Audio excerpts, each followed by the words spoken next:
Almost 6 o'clock. Hope everyone's doing well tonight. We're just going to be waiting for another few minutes to make sure everyone's in, or as many people are in as possible, and then we'll get into it. We'll start in a few minutes.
Alrighty, I might just run through the intro and then we'll get into it. So, hey guys, thanks so much for coming tonight. Really stoked to have you all on for my first live stream. And yeah, looking forward to going through how to compose and edit wide and dramatic landscapes, which yeah, such an awesome subject to shoot in photography. Something that I've been enjoying for quite a while now. Got a little schedule going on up here to give you a rough idea of what we'll be doing and a bit of a timetable. So yeah, I'll introduce myself for a few minutes and then I'll go through the gear that I use and what I suggest using for getting out there and shooting landscapes using that wide angle dramatic kind of effect.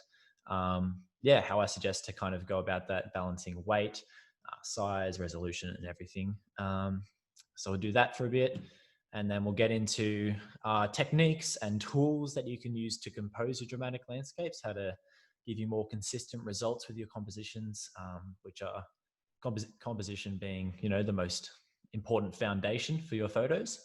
Yeah, we'll be covering rule of thirds, finding the subject and making sure that that's what the eye goes to, using vectors and visual anchors and much more to really lead the eye through the photo and yeah, make sure that the eye is going where you want it to.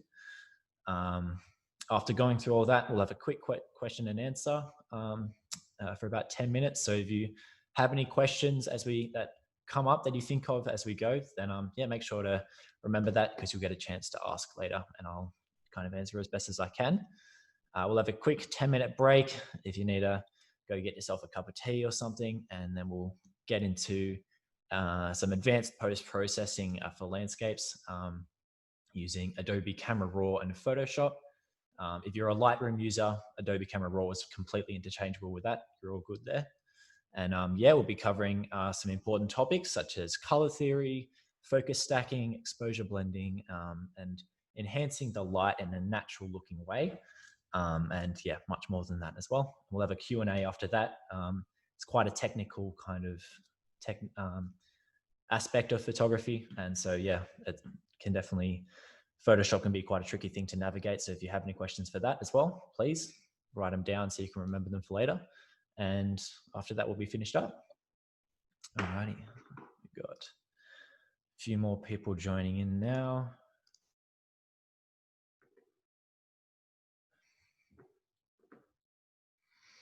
Alrighty. I think that's most people, so I think we'll kick it off now. Yeah, so I'll just stop screen sharing for the moment. Alrighty. So, hey guys, I'm Ben. I live in Sydney and I'm actually a staff member here at George's Cameras and I'm loving it. I have been taking photos since I was about 14 years old. I'm now 20, and I've been taking photos of landscapes for about the last 5 or 6 years of that. I really got into landscapes when my family took a holiday to New Zealand, which is just such an incredible place. And yeah, I fell in love with the landscapes and the mountains and the dramatic places that they have there.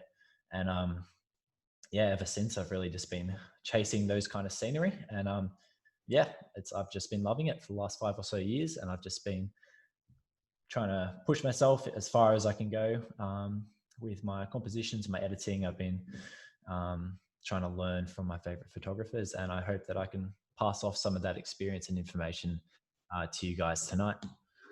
Just keep admitting a few people.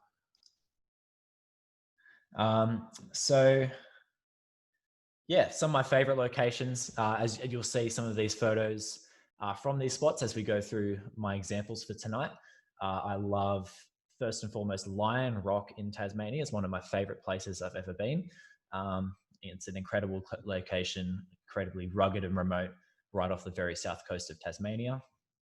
I went there with Sony ambassador Luke Sharkey, and I had an amazing time there. And I got to witness the Aurora Australis, and it was quite amazing. One of my other favorite places would be Kosciuszko, New South Wales. There's an awesome rock formation there called the Ram's Head Tor. And I went there during a one-window break during blizzard conditions last year, and got some absolutely amazing photos and experiences there. And I also love the Bermagui coast and far south New South Wales. It's just an awesome rugged coastline. Two renowned locations are Camel Rock and Horsehead Rock. And you'll see a couple of examples from those places as well tonight. You can find me on my social media at benjamin.mays on Instagram. Facebook and website is Ben Mays Fine Art, and on 500px, I'm just Ben Mays. And in your slides that you get, that you would have received from our Events George's email, it'll have all this listed as well. So if you're ever needing any keynotes that you've forgotten, feel free to go back, and we'll also be providing a recorded version of this live stream tonight that you'll be getting emailed as well.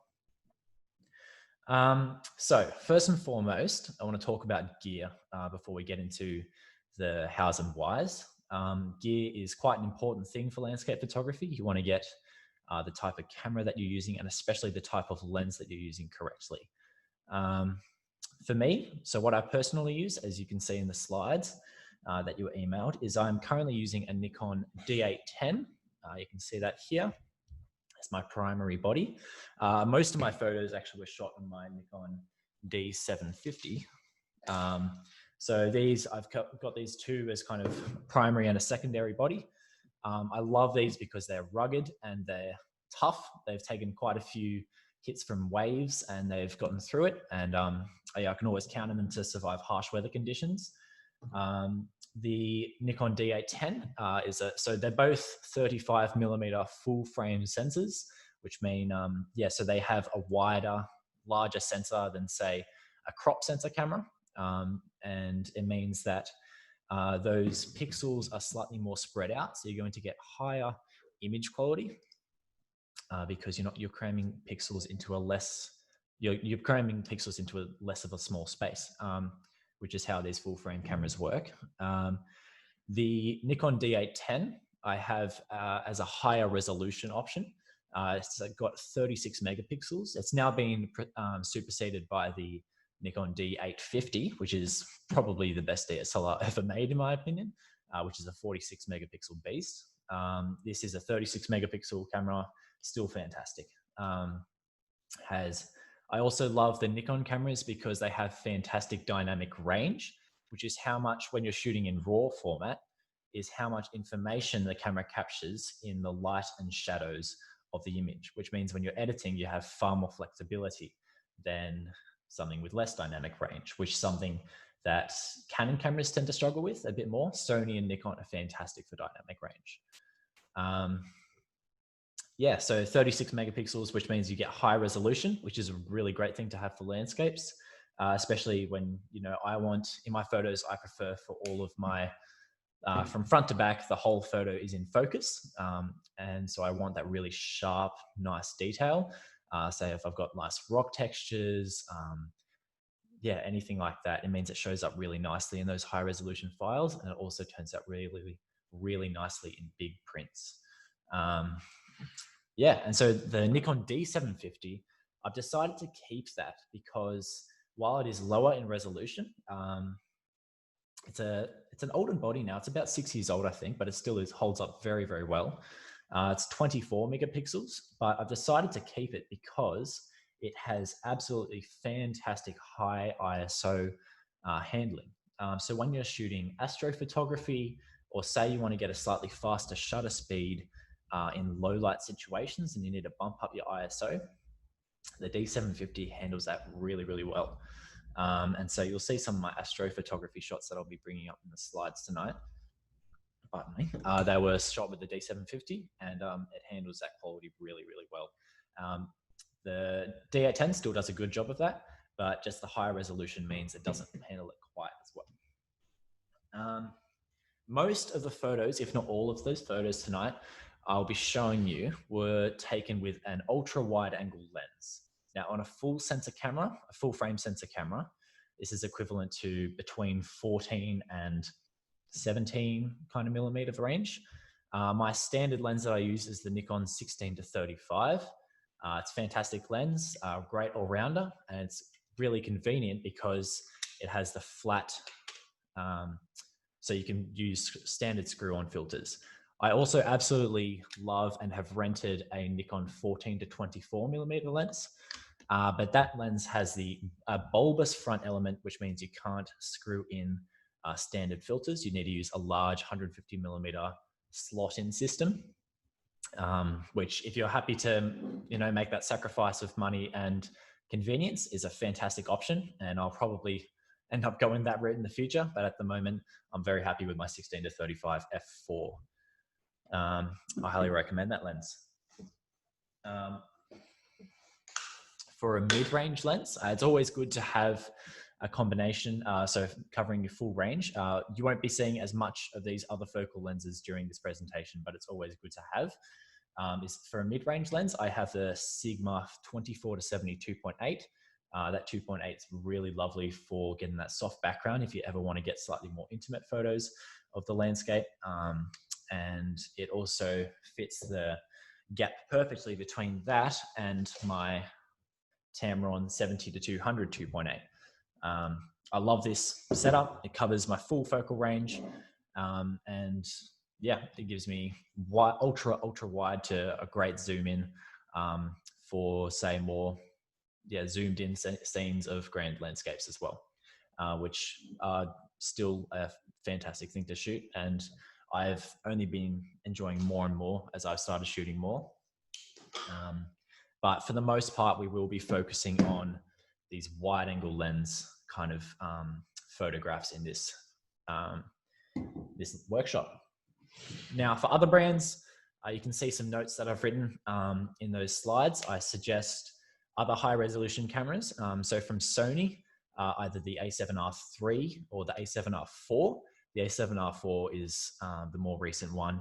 It is 61 megapixels, a whopping amount of resolution, which does give you a lot of flexibility. If you don't want quite that much, there is the slightly older model, the A7R III, still a fantastic camera, and is 46 megapixels, which is still absolutely plenty of resolution. It does give you that flexibility if you want to ever crop in, or if not, just amazing amounts of detail.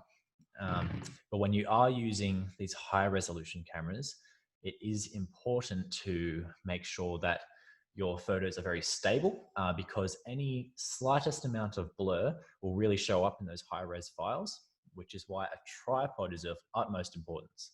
So for me, I love the Sarui W2204. This is a very popular one, especially in Australia.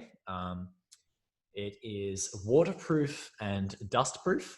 I take that with a grain of salt. Nothing can truly be waterproof or dustproof, but it does a damn good job. And yeah, it's carbon fiber, which means it is sturdier than aluminium because it transmits less vibrations.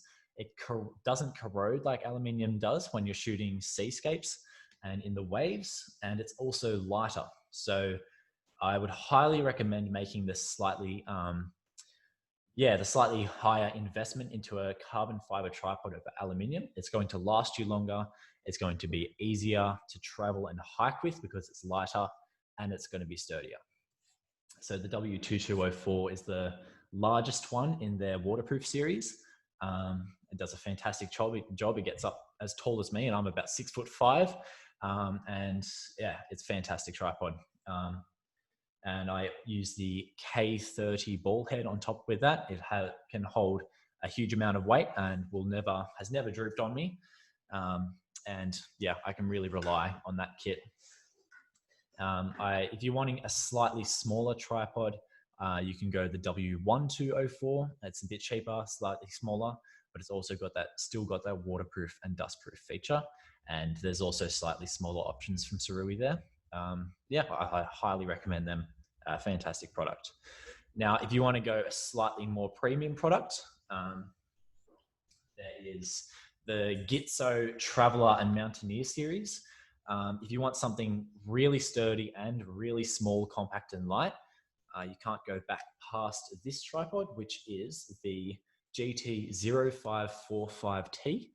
You can see how much smaller it is than that other Surui, but it is just as sturdy. The build quality on these materials are beautiful, but it does come at a price naturally. But if you'd love to pay that extra premium for a light, sturdy and small tripod, it's the way to go. And if you want to pay the big bucks, you can go all out with the Gitzo. This is the GT3541. This would be able to handle extremely windy situations, say you're up in Iceland or Norway. Shooting in extreme wind, extreme waves. It's carbon fiber, still heavy, but extremely, extremely sturdy. Naturally at a premium price, but at this point you get what you pay for with tripods. And it is one of the best investments that I believe you can make into your gear. I made the mistake of buying a couple of tripods within the $150 range, and they rusted on me within a year and broke and meant I had to upgrade. So yeah, if you can, I'd really recommend making the jump earlier when it comes to tripods. Now, with other cameras, so I mentioned the Sony a7R III and the a7R IV. There's also, for Canon, I'd recommend the 5D Mark IV. I believe that's a 28 megapixel camera or 32. And yeah, great all-rounder from Canon there. Not too high resolution, but not too low.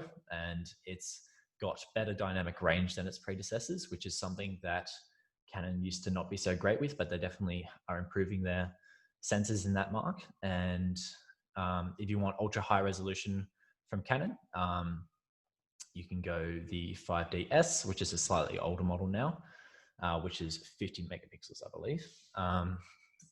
And they are also soon bringing out the mirrorless R5, which is naturally a mirrorless body.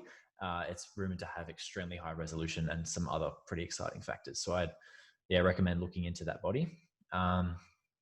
So if you're looking for durability with lenses and camera bodies, you can't go past Nikon, I believe, for landscapes. The color profile and the just the features it has is perfect. If you want something more lightweight for hiking, which is also a very valid thing to do, and a lot of photographers use the Sony a7R series. I'd recommend those two most out of what I've just talked about. A final thing you want to think about is filters. Now, personally, I don't use filters as much as other people. The main filter I'll ever be using is a circular polarizer. And this is a key one to have in your arsenal, because the effects of it cannot be mimicked in post-processing by cutting. So it acts by, as you twist it, it'll cut the reflections off certain parts of the image. So if you're shooting at a place with, say, really wet rocks and there's light shining on it, it'll cut that glare off the rocks, which will make the colors so much more rich and vibrant rather than glary and washed out by the reflections.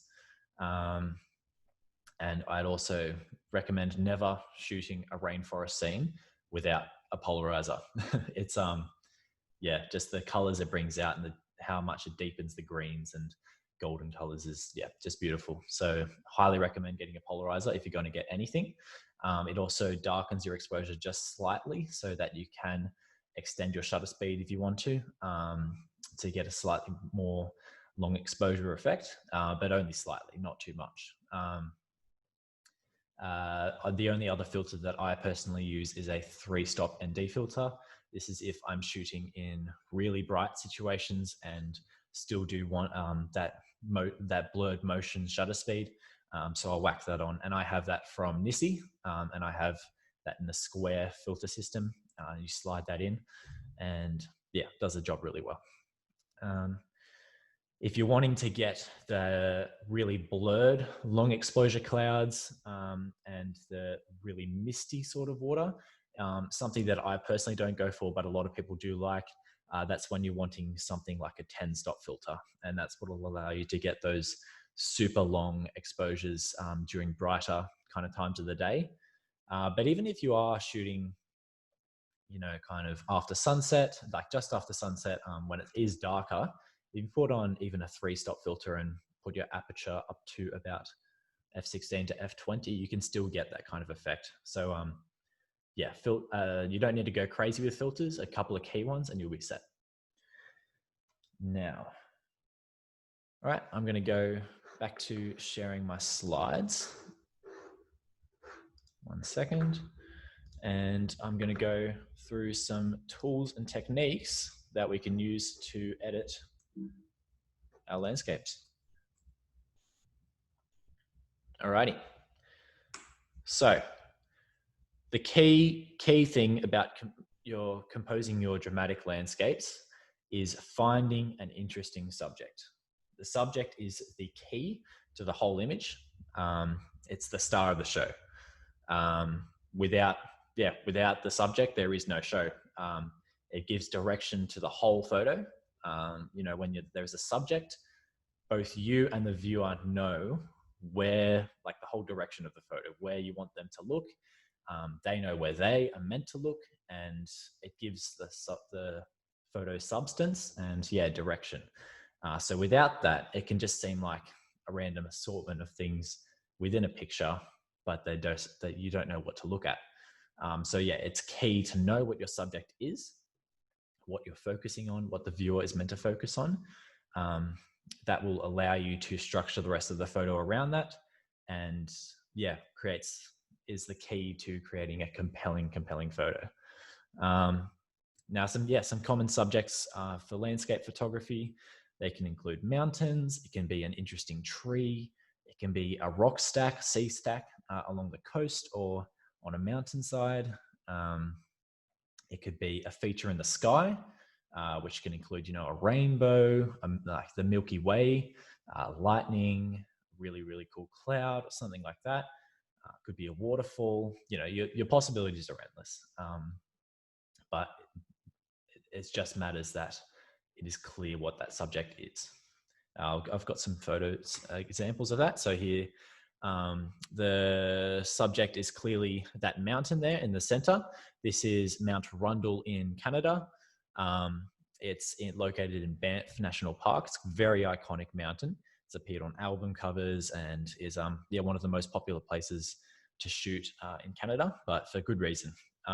It's a really awesome shaped mountain. And these ice formations in the foreground, they are a supporting part of that photo. They're not the focus, but they help lead the eye towards that subject. But yeah, that subject being bang in the center, with that light shining behind it, just makes it clear that it's the subject and it's an interesting one. Here, the subject is trees. So we've got these two really cool mossy branches, which I captured in Tasmania. And we've got this pair. For me, this branch almost looks like it's wrapping its arm around the other one. So that's an example of trees being a subject. Here's a sea stack being the subject. This one's slightly more of an island. It's a huge sea stack. This is Lion Rock that I was talking about earlier. the absolutely epic location in the south of Tasmania. So yeah, that big prominent sea stack central in the frame is clearly your subject. And if you're wondering why it's called Lion Rock, you can kind of see a little bit in this silhouette. It kind of looks like a lion's like lying down on its haunches. You can see its big mane at the front and its legs at the back. So yeah, really cool spot. Here is an example of a sky feature being the subject. So you've got that epic storm cloud and the lightning bolt right at the center. And yeah, that's clearly where the viewer is meant to be looking. It's framed by the cave, but the cave is not the subject. The lightning is the subject. And here's a waterfall. It fills up the entire frame, and yeah, it's clearly, and the waterfall leads you through the many facets of it, but the whole subject is that waterfall, which fills the frame. It guides the eye to it, and the eye knows where to go. So once you've found your subject, you need to figure out what your supporting acts will be. Now, this is kind of where composition actually comes in, because anyone can just zoom in directly on a subject, just snap a photo of that, and that's it. That can be just a point and shoot iPhone shot. Where composition comes in is how you support the rest of the photo with your the structures around it, what you exclude and what you include in the photo. Let me just.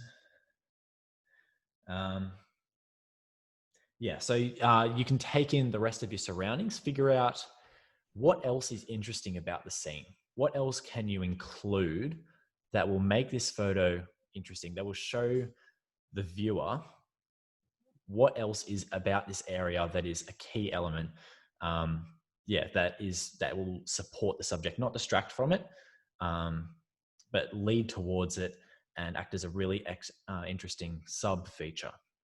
And now these can include really interesting rock formations. It can be flowers or foliage.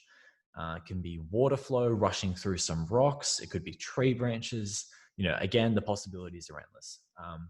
But the key is that you are, structuring it so that it supports the subject, leads towards it, but does not distract from it. So it's a kind of like a secondary attraction, secondary act. Now, so for placing the subject, you don't want, say, if you have the subject, you don't want it in the, very bottom corner. You want it to take the show, you want the eye to go to it. So there's no magic formula for this, because, photography is art. There's no rules in art, but there are certain things that work better than other things. So you may have heard of several of these. The rule of thirds is basically where you imagine there's an invisible grid of lines placed on each third of the photo, both horizontally and vertically. I'll go through some examples of those in a second. And that's basically one of the most basic ones. I use it all the time, not every time, but yeah, it's a really good tool to use to just figure out where to place your subject. Now, with these wide angle photos, the subject often you want to be including more of the foreground than you want to be showing of the sky, because the sky is rarely going to have enough awesome interest in it to show 2/3 of the photo being sky. You're much more likely to have the bottom 2/3, 2/3 of awesome foreground going on. As you can see in this background photo that I'm using here, I've got the mountains on the top third of the horizontal axis, and these interesting rocks, take up kind of the bottom 2/3 as well as a bit of the water. And then that remaining top third is that interesting dramatic storm clouds. So if you get what I mean there, that kind of, I'll go through some more examples in just a second. And as you can see in the background photo as well, you've got that mountain range, which is the clear subject. There's that very central mountain, which is the main attraction for the eye to go to. The rest of it is still interesting though, and leads off to the edge of the frame. And yeah, that's kind of the basics of it. So when you have like one main clear subject, it's best to place that in the center most of the time, more often than not. Often, obviously, there's going to be times where it is more suitable to put it, off center. But yeah, if you've got one main subject that is the clear star of the show, it's best to place that in the center a lot of the time. Sometimes, though, you may have two significant points of interest that um, kind of are still cohesive as one subject, but they kind of take up two different points of the frame.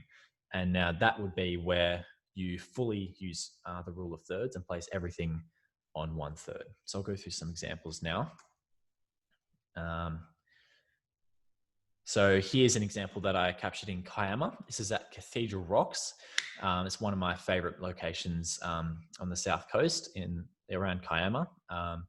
So we've got these awesome two sea stacks that are partnered up next to each other. And when you capture them from a certain angle, their volume, the kind of space that they take up in the frame equals out. So they are well balanced. And if you position them well, you can get them kind of on each 1/3 roughly of the frame. So you can see there with that grid overlay, they are roughly placed on the top third of the horizontal axis and on the right and left thirds of the vertical axis. And that kind of creates a balance in the frame. It wouldn't work if one was more in the center, like really in the center, and then the other one was right off the edge of the frame.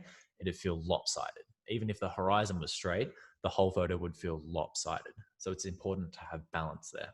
And the rule of thirds is a really great way to make sure that you're doing that. You can also see that I've used these two foreground rocks as foreground interest.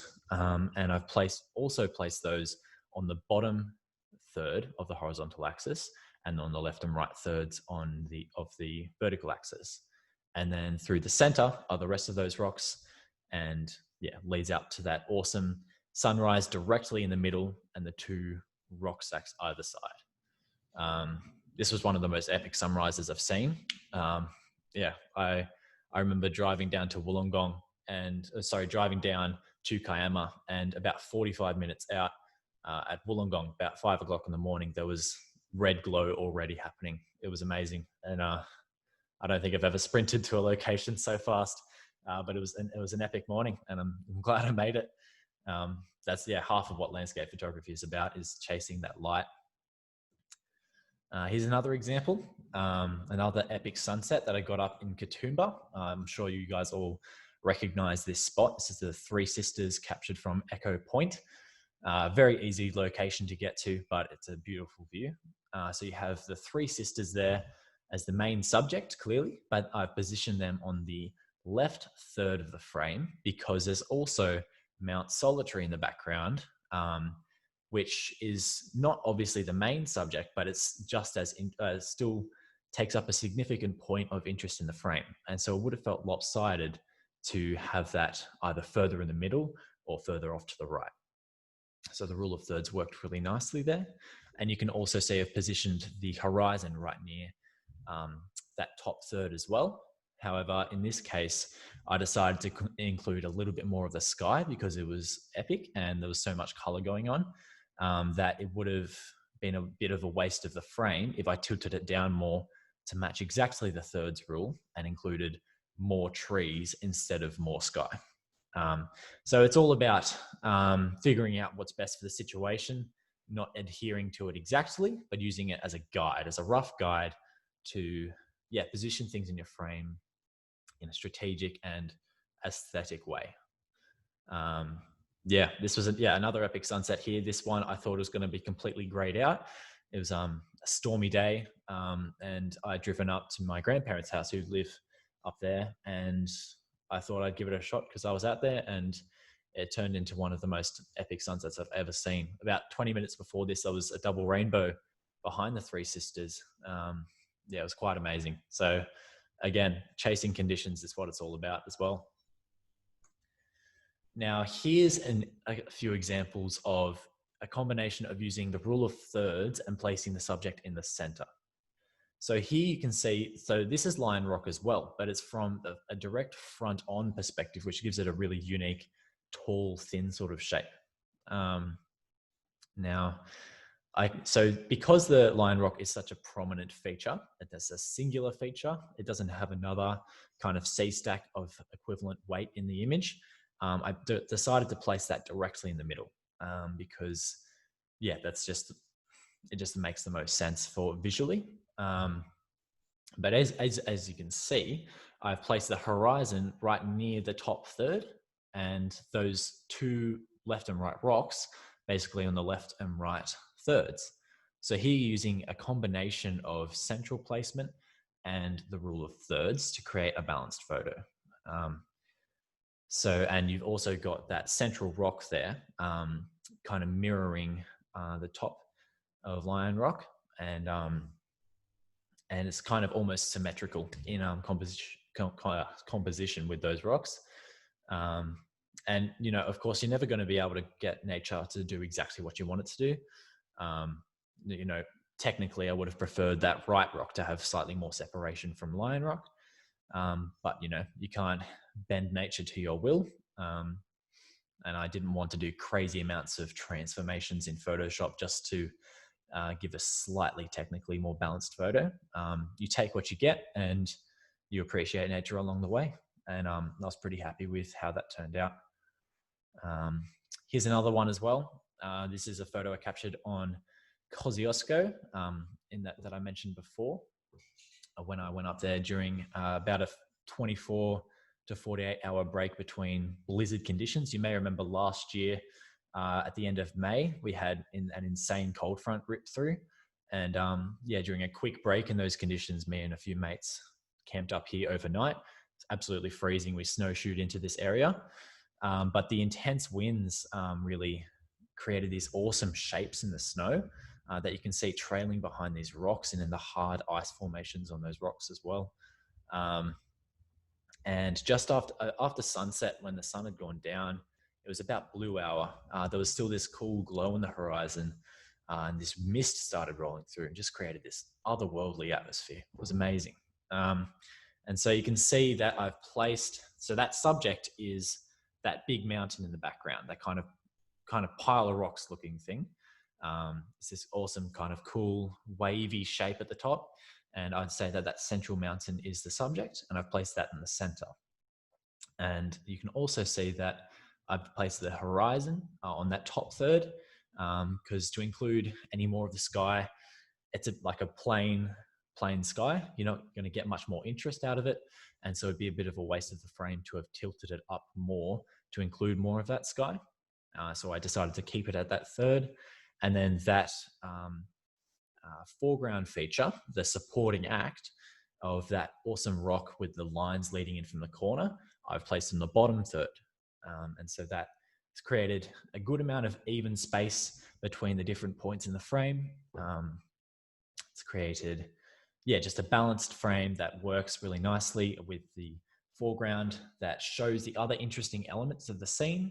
It doesn't just zoom in on the subject, it shows the subject and the context around it in an awesome kind of dramatic fashion, which I really liked about this photo.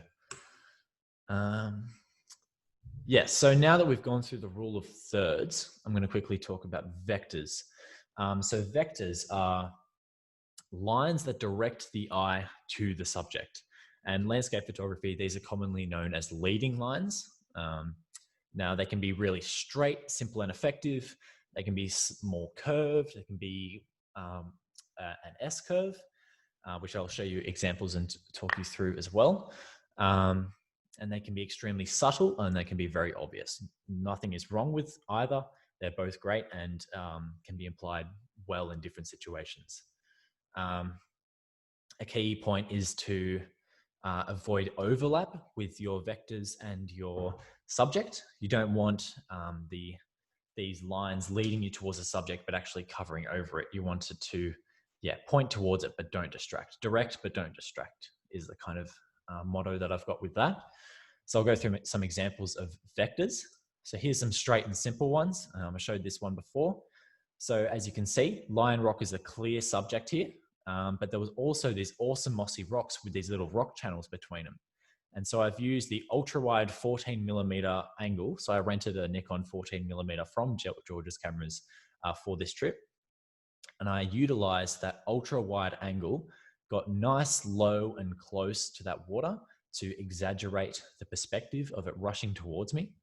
And as a wave filtered through there, I captured its motion, I think, with roughly a 1 second exposure. So it didn't mystify out the water, but wasn't at fast shutter speed. It created a nice silky sort of still retaining shape of the wave, kind of funnel through that rock. And what that did was create that leading line from the bottom corner of the frame through to the midground and then to the clear subject of lion rock. There's no overlap. It just directs your eye through the photo and up to that main attraction of that epic sea stack lion rock. So that's an example of a straight, simple sort of vector. Here's another one for this background photo that I'm using for the presentation. This is the Hazards in Tasmania. It's an epic spot near Coles Bay. You might know Wineglass Bay. It's just a couple of bays down from there. Now these awesome like lichen-covered rocks of vibrant orange litter this whole little spot. And I really loved this particular spot as these ridges pointed directly towards the mountain, as you can see in there. And there was also, so this was from a passing storm that came over, also gave us a rainbow earlier in the afternoon. And you can see these clouds pointing in also. So this really subtle sort of shape pointing in towards the subject of the mountains. So you've got both the foreground as obvious leading lines, and then the subtle lines of the clouds pointing into the subject, all working together to create a dynamic and kind of visually powerful image that shows you the supporting acts. It just sort of shows you the interesting geology of the area, the immediate kind of rock formations and colors, but ultimately it directs you to the subject that you're intending, which is the mountains. Now, slightly more, another kind of leading line, which isn't just a straight sort of line, is the S-curve. This is a highly visually engaging kind of technique as well. I'm not sure about the science behind it, but it just the way that the S-curve works through a photo, it's a really dynamic and really dynamic kind of shape. And it just guides the eye really nicely through, especially when used. I find it used best in portrait mode. So when you're shooting a landscape in a portrait orientation using that wide angle, I find, it kind of shines best in that situation. So as you can see here, this is Horsehead Rock on the Bermagui coast. This was captured in a beautiful high cloud sunset. So high cloud is a type of that really wispy sort of clouds that you see, that you can sometimes see in the sky. We had some around yesterday before they got covered by a low cloud. And when there's nothing blocking the light, it catches into those beautiful pink and red sunsets and sunrises that you can see. So if you ever, want to guarantee yourself good color, go out on a day when there is lots of high cloud and minimal to no other cloud. That's exactly what this night was. It lit up the whole high cloud layer, and it was this stunning display of pink. And as you can see here, I found these ridges in this rock that really curved towards the rock. And as where the curve finished, kind of pointed right near towards the base of Horsehead Rock. And so what you can see I've done is I've lined up the end of that S-curve with the center of the image. And I've got the Horsehead Rock in the center of the image on the top third again. And those, the edges of that S-curve flow out to the edges of the frame, which is more visually engaging than something that just goes straight to the center. You want to make use of the corners of the frame, which is something I'll go into detail in just a second. Here's an almost identical composition from a completely different place and situation. You've got the same sort of S-curve. This is Ram's Head Tor that I mentioned before in Kosciuszko. This was taken about 11 o'clock in the morning. This awesome atmospheric fog rolled in over the hills and created this drama. And so the soft diffused sunlight coming through just created this moody, desaturated kind of dramatic look, which I really loved. And so I used this curved foreground rock, which only the top of it was exposed by the snow. The snow also slightly curves back around on itself towards the Ram's Head Tor. And as you can see, there's like the exact same concept applied, but completely different situations. And so it's just, a really good thing to watch out for. It's reliable. You always want to be getting creative, but if you're looking for stuff, then it's a really great way to go. And this photo ended up being in the Top 101 Landscape Photographer of the Year International Competition book that was published this year. And it's just a single handheld shot taken at 11 o'clock in the morning using a basic S-curve composition and the rule of thirds. And it's I think it was taken at 16 millimeters, and it's all there is to it. It's really cool kind of techniques that you can use there. Now here's the S-curve used in a landscape image. It's not used in the same way, but it is the same sort of concept of it being a dynamic shape. Now, I positioned my frame on these rocks so that the balance, like the spacing between this channel, was even. So where this comes in, across from it, it also goes back out. As this comes out, that part goes in. So it's very easy for a slight shift of the camera, and this whole channel can look like a kind of bulge bottleneck. And it's a really not dynamic shape, and it only takes a slight shift in position to lose that dynamic sort of effect. And so it's a really good thing to look for. It's not directly leading you to the subject of this wall here, this awesome wall at Bombo Quarry.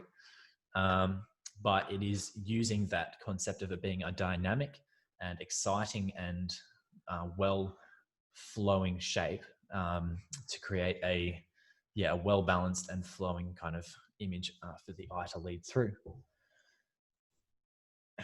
Okay, so when you're finding these vectors, you want to make them engaging. You don't want to just find any line and just have it anywhere in the frame. You want to make use of the corners of your frame. So use that wide angle perspective, which creates an effect called the pincushion effect. And it makes things near the edge of your frame really look much larger and exaggerated than they are in real life. So you can almost distort or distort perspectives in that way. And it's a really cool thing to get creative with. So you want to get low and close to these things. Naturally, the bigger the line, you don't have to get as close. But when say it's a small bit of flow and you really want to exaggerate it, you want to get really nice and close. Always be safe with your gear.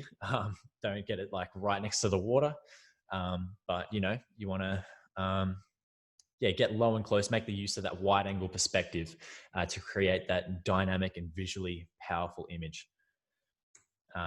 So if you have a look at this, I want you to think about it. Just look at these for a few seconds and think about which one to you looks more visually engaging. What draws you into the center more excitingly and more dramatically?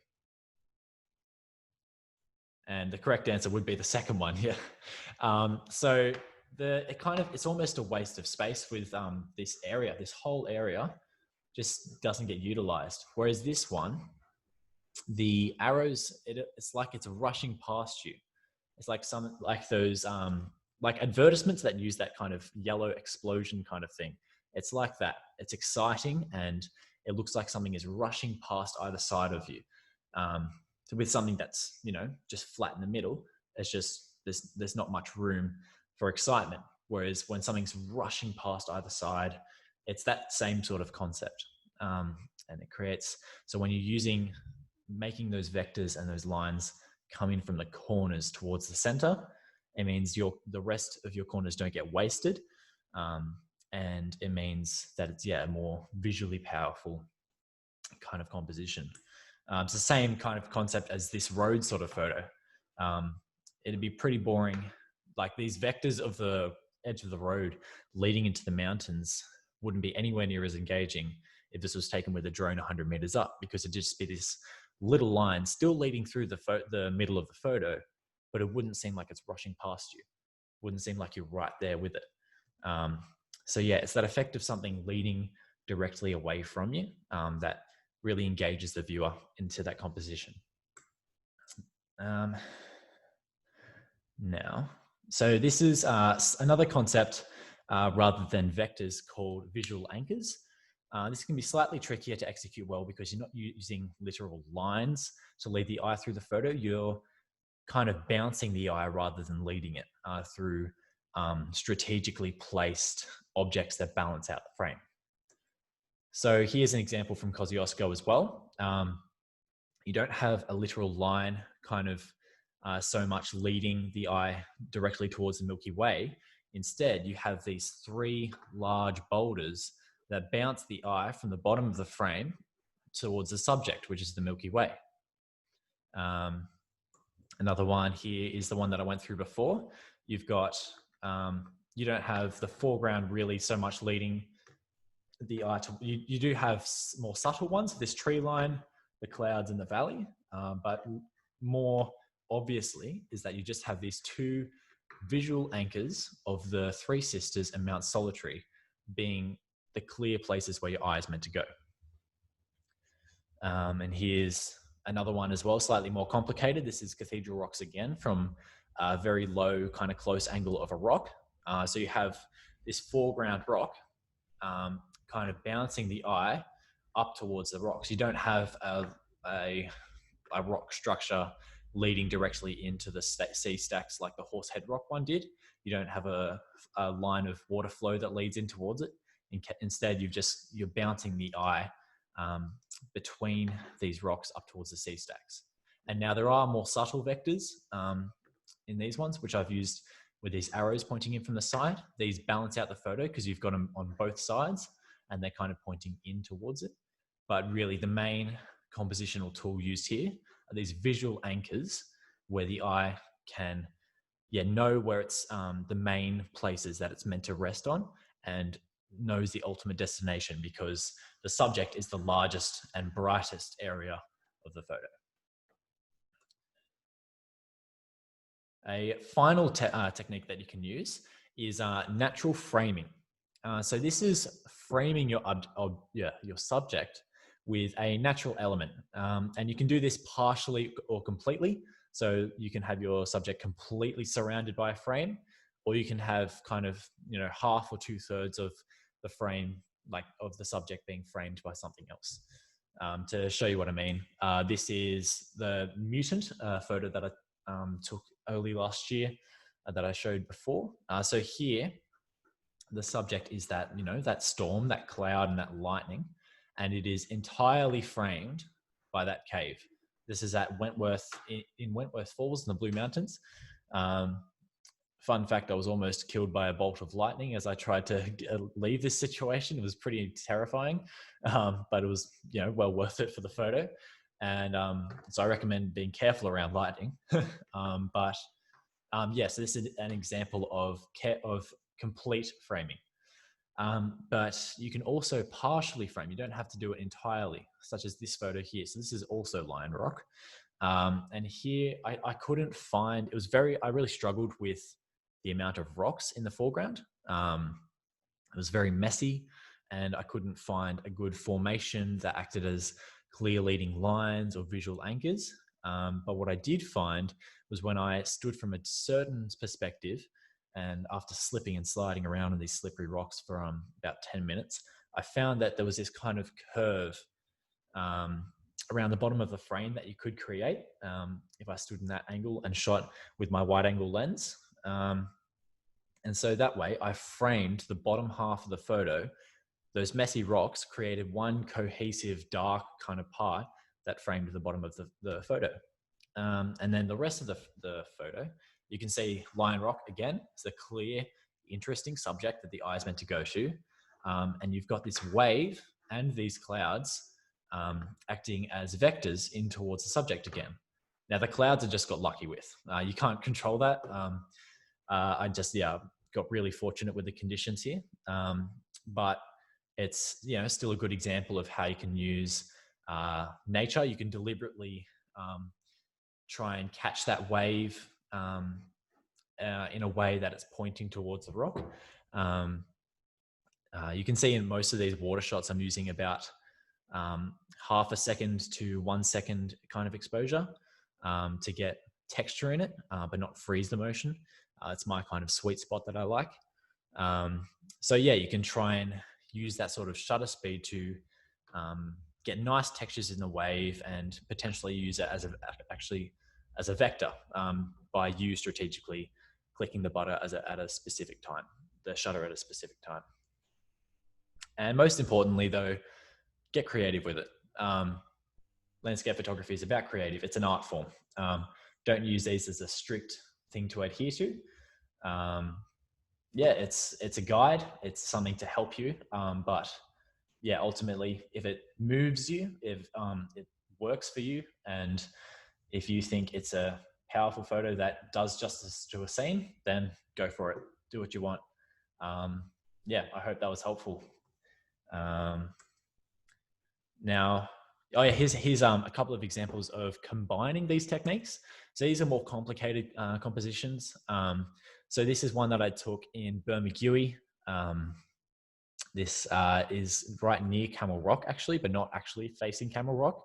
So here I've used vectors of the streaks in the wave in the very foreground, and that really leads you to this first visual anchor of this rock here, bouncing your eye to this anchor, and then to the main subject of this rock. And so, wherever your eye goes, say your eye starts at the main subject, but then it wanders out throughout to other places of the photo. Wherever your eye goes, it's always going to be led back to the main subject. And that's what you're aiming for. And here's the other one that I was looking at as well. That utilizes straight line vectors, S-curve vectors, visual anchors, and the rule of thirds and central placement. And so it's about using them in combination as well as getting creative with it to really suit the scene as best you can with what you're getting. I think that's about it for now. I will say though that light is essential as well. Composition forms the basis. Light is what completes it. Light can even create a composition at times. It can shine light onto ridges of rock that, wasn't actually visually compelling beforehand. It, you can use more than just the golden hour of sunset. You can use, as you saw before, that 11:30 a.m. photo, like almost midday light with the atmospheric conditions, made it to the top 100 in an international competition. You can really make the most of much more of the day than what standard Instagram rules tell you. Get out there and explore and take photos for more than just sunrise and sunset. And so with landscape photography, it's really about also chasing the conditions. You want to be half of it. For me, like, I'm much better at it now than I used to be. I used to be absolutely useless, is reading the weather.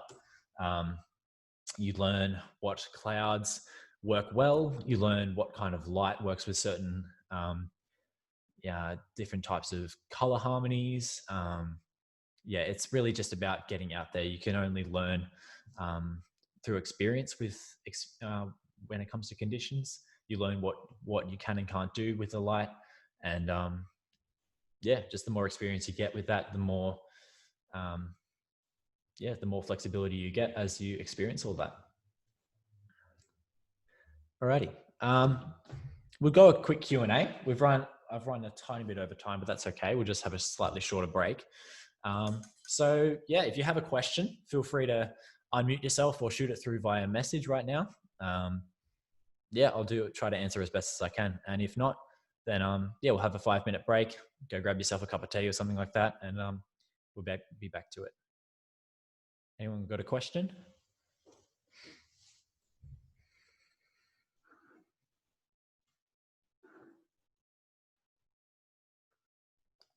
No questions? All right, sweet. If you do think of something, you can ask at the end as well. We'll be doing another one at the end. But yeah, feel free to go have a quick break. We'll be meeting back at 5 minutes past. So it's now 6:59 and we'll meet at 7:05. Cool.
Alrighty, we'll go through some of those questions. I've just seen some people have typed some into the chat that I just missed.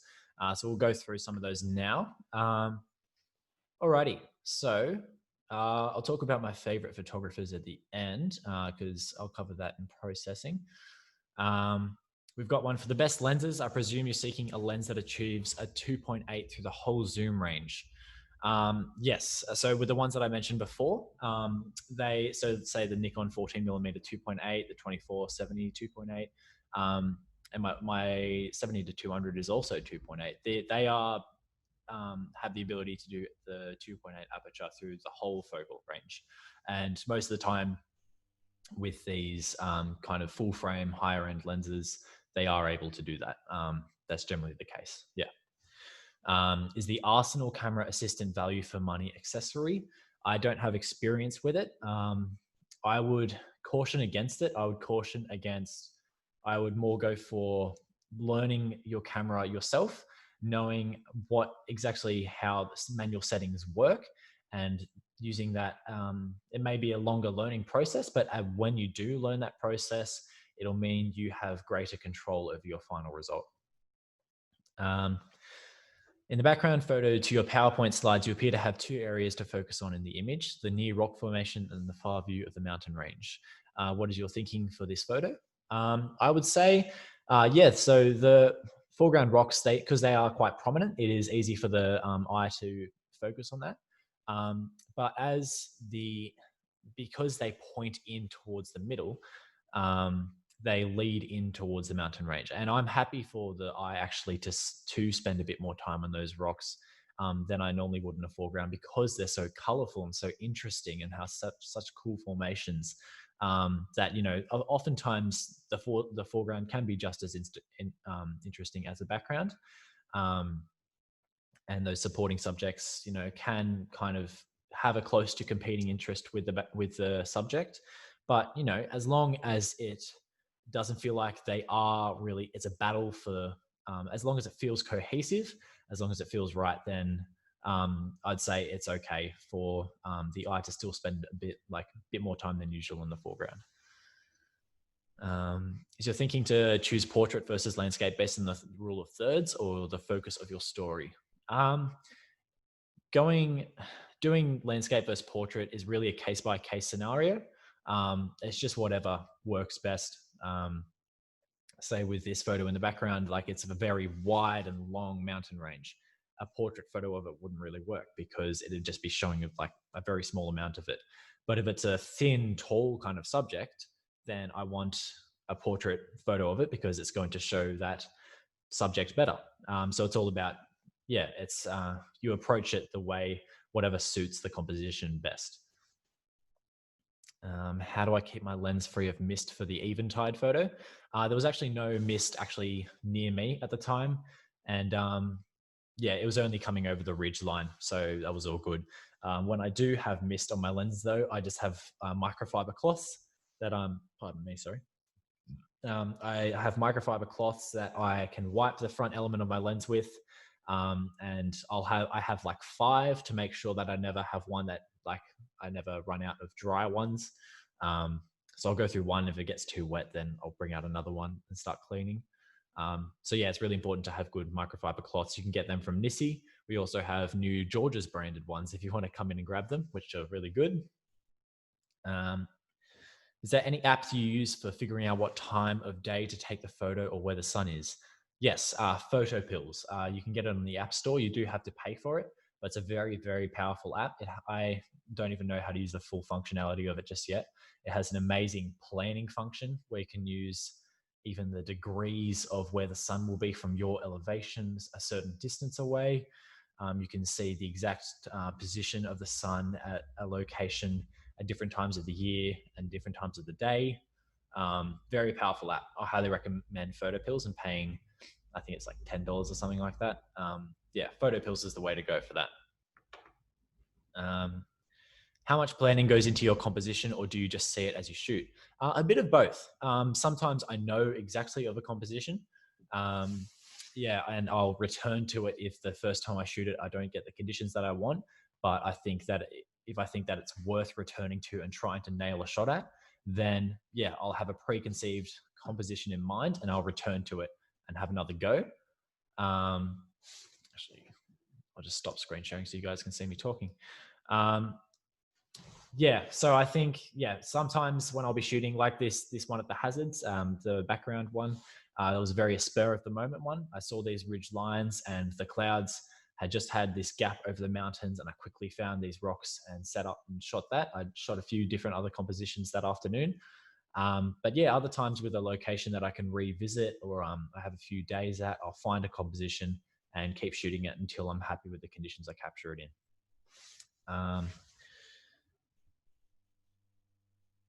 Any advice for predicting weather conditions to make good sunrises or sunsets, especially predicting good cloud formations?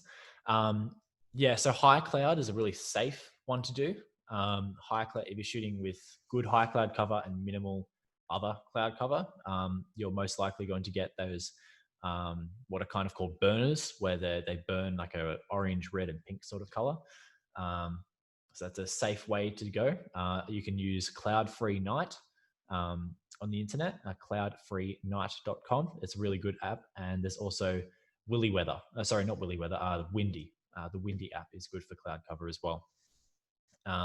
And if you want to spend a bit more trial and error getting out there, potentially failing a bit more, you can go for storm clouds and hoping for a gap at the horizon. So if you use the weather app and see that there's kind of like a storm around, like overhead, but at sunset there might be a slight gap on the horizon, that's when some of the most epic light can possibly happen. So yeah, if you're keen to get out there, I highly recommend that. Some of my favorite shooting has been during stormy conditions, and a gap has appeared at the horizon and let some incredible light through. How do you go about finding a composition with many other people set up with tripods? Yeah, it can be hard sometimes. I recommend the best thing you can do is get there early. The Cathedral Rocks shot that I spoke about earlier with the burning pink sky that was already getting colorful as I was about 45 minutes away. I was battling with tripod legs at that time. And I was lucky that I got a composition. The best thing you can do is to get there early. Yeah, if you're going to popular spots such as Cathedral Rocks at Bombo Quarry, especially on a public holiday, which is when I took that one, you're always going to be struggling with other people. So the best thing you can do is get there early. One area of editing, composing that you've had difficulties with, and where's your favorite location to shoot? So I've gone through some of my favorite locations to shoot. Difficulties with, sometimes I struggle with, sometimes I feel like I am being too reliant on things like the rule of thirds and I want to get more creative. That's something that I'm working on at the moment, is pushing myself outside the box more, but that just comes with experience and trying to have fun with it. Yeah. Alrighty. So yeah, feel free to send more to the chat as we go. I'll look back at this at the end, and I'll go through any other questions that you shoot through. Apologies to those who sent them through before and I didn't see them. Glad I got to see them now, and yeah, feel free to shoot them through again. Alrighty, so I'll go back to my slides.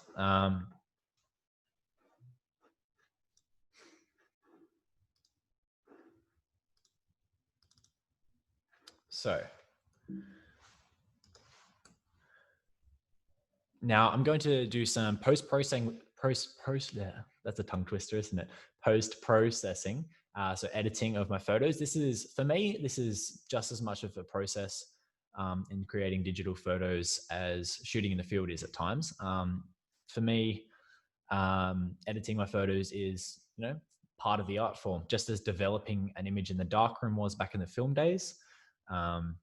Developing an image in the digital darkroom is just as a crucial a step.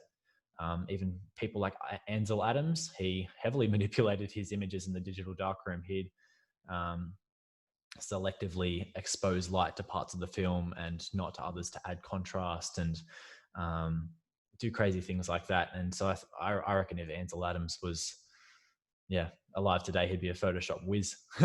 So I feel like a photograph can never fully convey real life experience. The camera can't capture the emotion, the full color, and yeah, can't capture that experience of being in that place to me.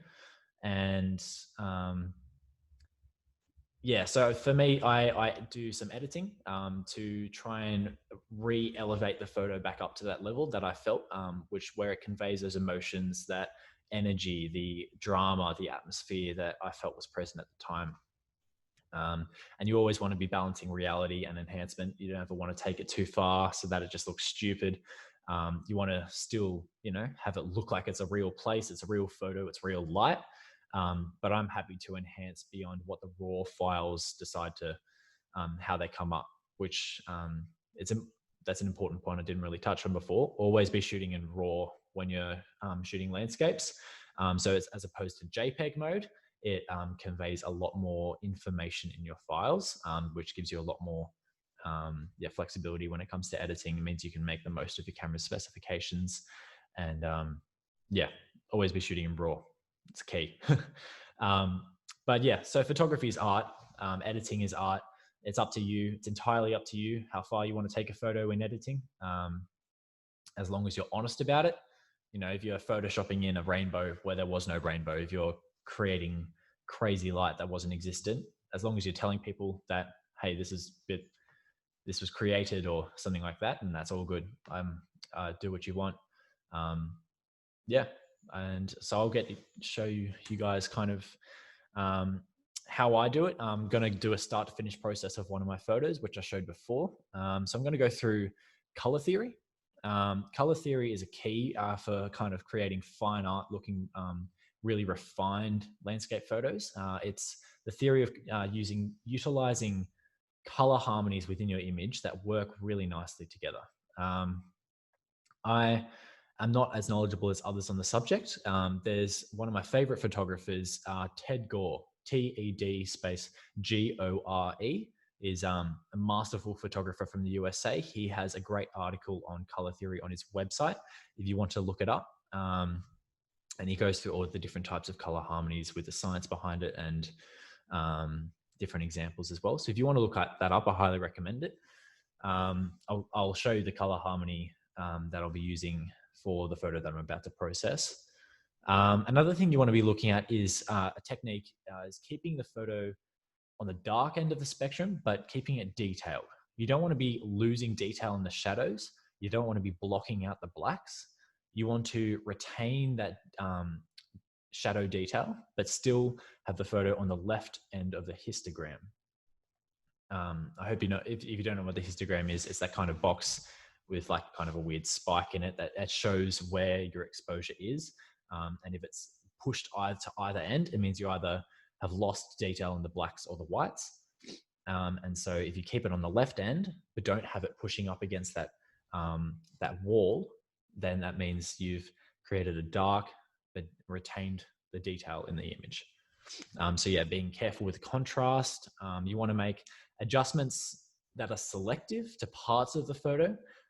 You don't want to always be doing global ones, because sometimes one area might need more or less of something than another area of the photo. So you want to be specific with how you're editing. You want to be careful with that. I'll also be going through focus stacking. I'll talk about that for a second. So focus stacking, when you're doing these wide angle, low and close shots, and you want both the foreground and the background to be in focus, often that is too great a depth of field to get in focus all in one go.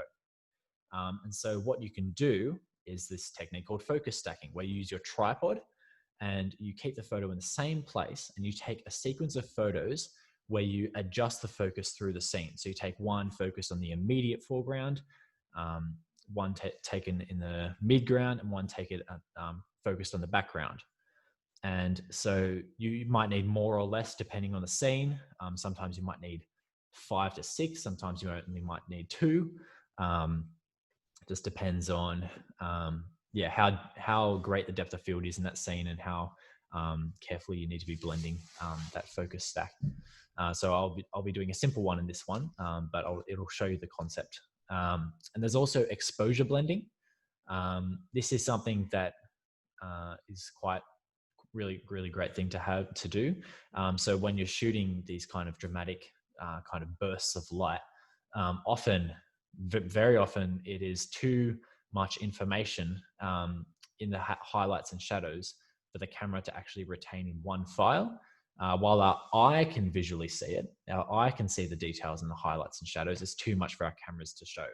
And so we compensate for that by shooting our foregrounds in the darker areas at a brighter exposure, either generally by increasing the shutter speed, so that you're not losing depth of field, or introducing grain with higher ISO.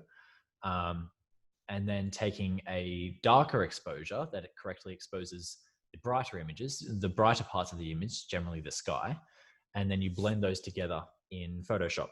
And that can be quite complicated. There's also great resources out there in the internet for that. I'll be doing a simple one for this one again. But yeah, show you the concept of what kind of scenes you need to do that in and why that works. And yeah, so let's just get into it. So this is the image that I'll be processing. I've called this Morning Glory from Tasmania. There's a bit of a funny story behind this one. So I was shooting this one in Tasmania with my friend and Sony ambassador, Luke Sharkey. And this was after the remnants of an incredibly intense sunrise. You saw the photo before when I was talking about the half framing. This is just after that sunrise. And I'd shot this composition the previous morning with no clouds in the sky. And I wanted to try it again with the good light. And so I was really stoked with this. And I sent it to some of my friends, like just a photo of the back of the camera. And one of them unfortunately informed me of the rather phallic shape that the composition had to it, which I was initially disappointed by, but it was quite funny. But I really like the frame regardless. So just decided to poke a bit of fun at it with the title. And so, yeah, but I really like this central, like front on view of Lion Rock, how it gives it that tall, thin sort of shape. It's really cool, like imposing kind of shape. Got that almost symmetrical kind of composition there. Here's the before and after for editing. So that's the raw file that I used where I captured the motion flow straight out of camera, no adjustments done. And then the after there is after I've blended all the files together and done my light enhancement and things like that. Yes, that's the complete before and after transformation. And you can see the file. I shot it at quite a cool white balance. And that's because I really like when the shadows are cool and the highlights are warm, because that makes sense. Like if you're warming up the whole photo to make the light look better, the light is no longer impressive because everything is orange, right? And so if the shadows are cool and the highlights are warm, then it makes the light much more special. And so I tend to shoot at a cooler white balance around 5,005 to 5,500 Kelvin, which is a manual setting for temperature in my camera. And I then reintroduce any warm colors that I'd like to reappear in editing. Here's the basic kind of composition elements for it. We went through rule of thirds before, but we've also got this, the central subject. We've got these clouds kind of used as vectors. We've also got the water flow acting as vectors to go into the center. And we've also got these rocks acting as visual anchors to bounce the eye through the scene and to balance out the frame, which is quite good. And then color, for color harmony, this is using a dyad color theory, dyad color harmony, which is two colors that are separated by two hues of color along the color wheel. Now, this is quite flexible because it's hard to say what exactly is a hue of color. So, some of the oranges here are much more bordering on pink. But yeah, that's the rough kind of basis that I used for this. I wanted to create orange to pink kind of warm colors and a nice midnight, slightly magenta to blue as the cool colors. And so that was the color harmony that I went with in this image, which was provided to me really naturally by the light that came. I didn't have to do too much work to it. Alrighty, so I'm going to switch over to Adobe Bridge and I'm going to open up the files and we'll get into it.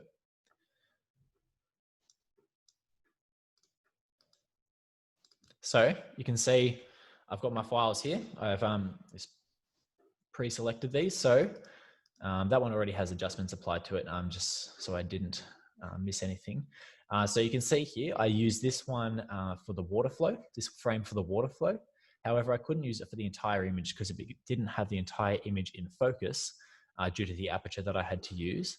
And so I was shooting at f11, 1/3 of a second to get this water flow ISO 200, and I was using the rented 14 to 24 millimeter lens at 14 millimeters.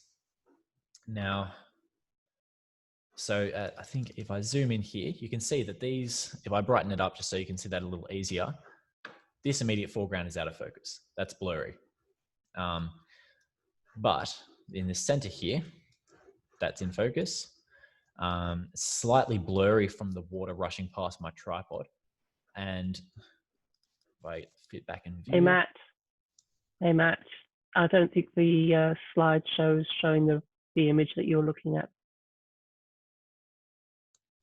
And the highlights do not have, it has most of the detail in the highlights, but not all of it that I'd like.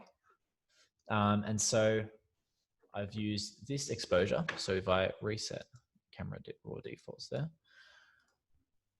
this, you can see that this was a darker exposure.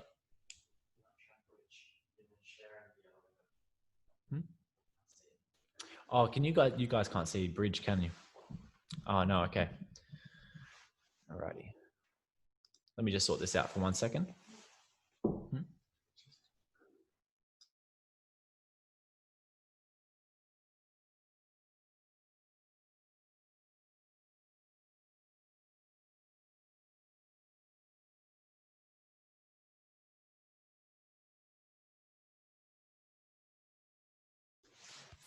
Is that working now? Okay, sorry about that, guys. So I'll go through that again. So these are my 4 files that I've got over here in Adobe Bridge. Is again, essentially the same as Lightroom. So this here is my frame that I use for the water flow. In around here at the bottom, it is out of focus. So I can't use this for the whole frame. So I have to blend in. So these two I've used as my focus stack. So this one, it is in focus because I focused right at the very front of the frame. And naturally because of that, it's so the focus point has gone to about here and then things start to get blurry again. That lion rock is out of focus there. If I go back into there, and then this one, I captured it and it is in focus. And these background rocks are nice and sharp now as well.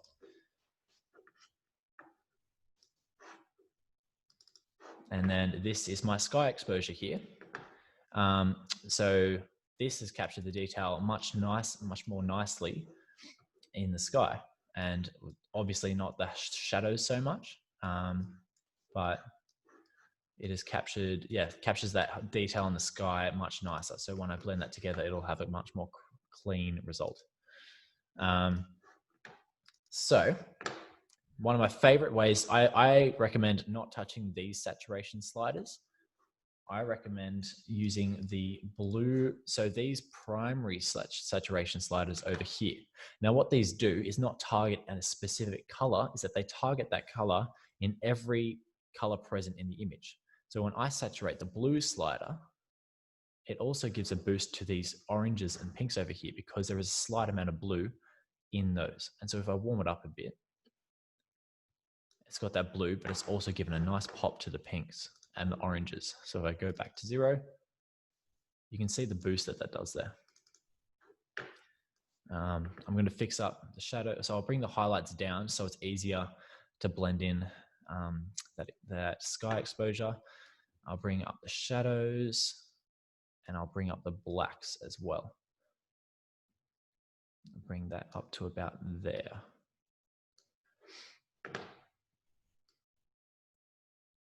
That looks good to me. I don't like to touch the clarity or dehaze filter very much. Dehaze can be used tastefully at times, but the clarity filter, it produces quite a garish effect that is quite horrible for me. I really don't enjoy it. It may like, yeah, it's technically, yeah, it's eye-catching, but it's not in a good way for me. So I recommend not touching that and using much more nice-looking ways of adding contrast rather than that slider. I might lift the blacks a tiny bit more, which just softens out these harsh dark blacks in there. I'm going to, now the blue primary slider, it boosted the blues a tiny bit too much. While I like what it did to the other colors, I think it boosted the blues slightly too much. And you can see I've selected all these photos at once, so we're making the same adjustments. And I'll adjust them for exposure individually later. But for the moment, I'm doing color, yeah, all the same because they're all selected. And I'm going to slightly boost the oranges and reds and yellows as well, just to get a bit more contrast into that. And I'll take the blues down a little more too, because blue can be quite a very heavy color. It's really important to finally kind of, yeah, keep control of your blues because, you know, you can have really intense yellows and oranges and reds and greens, but blue, unless you're shooting in the middle of the day, blue is not generally an intense kind of color in that when it occurs in nature. So you want to be really careful with that because otherwise it can just completely overpower an image. With sharpening in Camera Raw, I like to match the amount with the masking. And so with masking, it's important to do because if I hold down Alt and hold this, it is applying sharpening to every pixel in the image. And that includes bits of grain in the photo. So it's going to accentuate any noise. So if I increase the masking, I generally do it to about the same. So 40 and 40, it's only applying it to actual areas of detail in the photo. And I want to increase the detail and minimize the radius because I don't want haloing in my sharpening. So I want really fine detail. And I'm also going to do remove chromatic aberration. So chromatic aberration is when you zoom into an object that there's really high contrast between, and you get like a purple or a green outline on it. Always, yeah, you will always want to remove that. It's very hard to get rid of afterwards. And I'm going to enable profile corrections just to get rid of. Actually, I think I like it without the profile corrections. There's not. It's important to do profile corrections when you've got a horizon, because you know then it flattens out the distortion on the horizon. But with this, there's barely any horizon showing, and I kind of prefer it without it. So yeah, we're going to leave that. And alrighty, so we've done the universal kind of adjustments there. Now I'm going to. Now these are quite overexposed. My focus stack frames. So I'm going to darken those down more. And you can see because I've overexposed that we've lost detail over in these highlights. You can see that it's clipping there, which is why it's important to focus, so exposure blend. So when I kind of go between these, I'm looking at the foreground because that's where I'll be blending. That exposure is just about the same. I'll just darken it down slightly more, and that's nice and matched now. And now I know that this works from when I first edited this photo. I actually found it a lot easier on this sky exposure to lift the shadows and the blacks a lot and actually just use that for line rock rather than using the exposure blend. There's actually enough detail retained in the shadows by lifting that all the way up that I can just blend the whole top half in for the line rock. And so I've lifted the blacks and the shadows because I really want all that nice detail in there. I don't want it to just be this lumpy black thing up there. Don't want it to be silhouetted. I want it to have detail. And so I'll brighten that up. That exposure is just about matched. Just bring the blacks down a little bit more because that was a bit too over the top. And I'll warm it up a tiny bit too. And that's looking good to me. So now I'm going to select all the photos, and you can see even though I wasn't selected on this one before, it's still got those same sharpening adjustments, same adjustments in here, same saturation ones, because I was selected on all of them. So I'll open them all up. And if you use Lightroom, there's a really convenient feature where you can open as layers in Photoshop and it stacks them all into one document for you. Unfortunately, Bridge doesn't have that option yet, so I've got to manually bring them all over into one document. So just bear with me for about a minute as these open up and I transfer them into one document.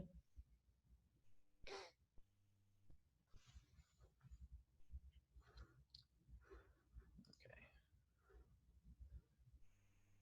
Don't need that open.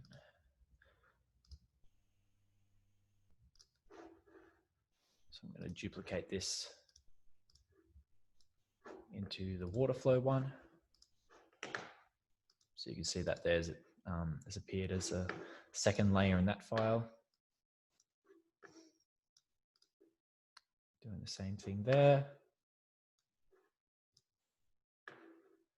And then the same with this focus stack. So now I've got all my files and I'm just going to duplicate this bottom one and then delete that so I didn't have the locked layer. You can see that one's locked. I don't want the locked layer. So I'm going to use the flow as the base. I'm going to use blend in the sky one first, and then I'll do the focus stack last. Now you can see that there is a slight disparity between the alignment of the frames. So as you focus, you're actually you slightly shift how zoomed in you are. So what I'm going to do is select, just before I do anything, let's go edit, align, auto align layers, and just leave it on auto and hit OK. And Photoshop's going to do a nice job of aligning those for me. It's quite an easy image for it to do, so it'll do a good job. Sometimes with trickier images, it can't do it properly. But if I go through these now, if you look at the rocks and stuff, they are nice and consistent.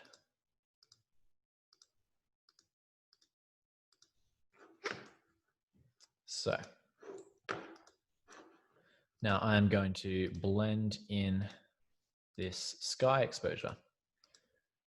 So a key thing that I use in this is masks. So masks is this little button down here. Use this little rectangle button with a circle in the middle. And what that does is it allows you to subtract and add parts of the photo without non-destructively. So it means rather than using the eraser tool, I can use a mask, place a mask on that layer, use the brush. Black means invisible, white means visible. So currently this whole mask is white, so the whole layer is visible. And if I set my opacity to 100%, use the black brush, I'm on large and soft, and I brush across, it now eliminates that, but it doesn't erase it. If I switch back to white, I can paint it back in. Now, this is a really, really great tool, really important for editing, where you don't have to undo all the time if you make a tiny mistake. You can just brush it back in. So I'm going to invert that mask so that it's the water flow layer showing below. I'm going to take a big brush, set to a soft, maximum softness and at white. And now I'm going to brush it in. And I'm using the bracket keys on my keyboard to increase and decrease the brush size where I like. And that's quite seamless. So you can see, I've just brushed that in. Nice soft brush, because soft brush, if you use a hard brush, you're going to get hard transitions so say if I took the brush and set the hardness to, there, I'm not going to be able to blend it because I'm using, the hard setting. So I want it to be at soft, use a large brush to create the maximum soft, seamless transition. And I'm happy with that. And so now it's time to focus stack.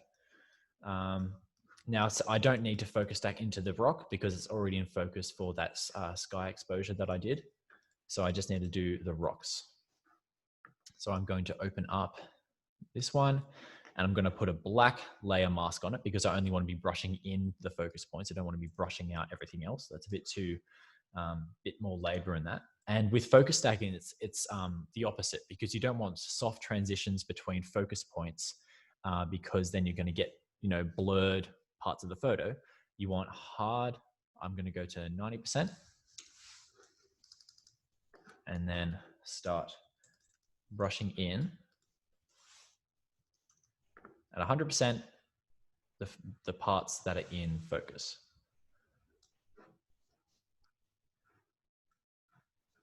And I'm going to need to, at the edges of these, because the water is flowing over it, I'm going to need to use a soft brush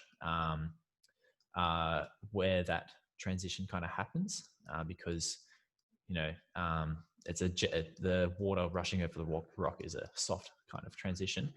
So I'll need to compensate for that with a softer brush. But for the rest of it, I'll use, and part of this rock, as you can see here, was exposed when I did the focus stack, but then in the water flow shot, the water was rushing over it. So I'm going to soften my brush up again, make the brush black to make this part of the focus stack layer invisible, and brush back in the water flow.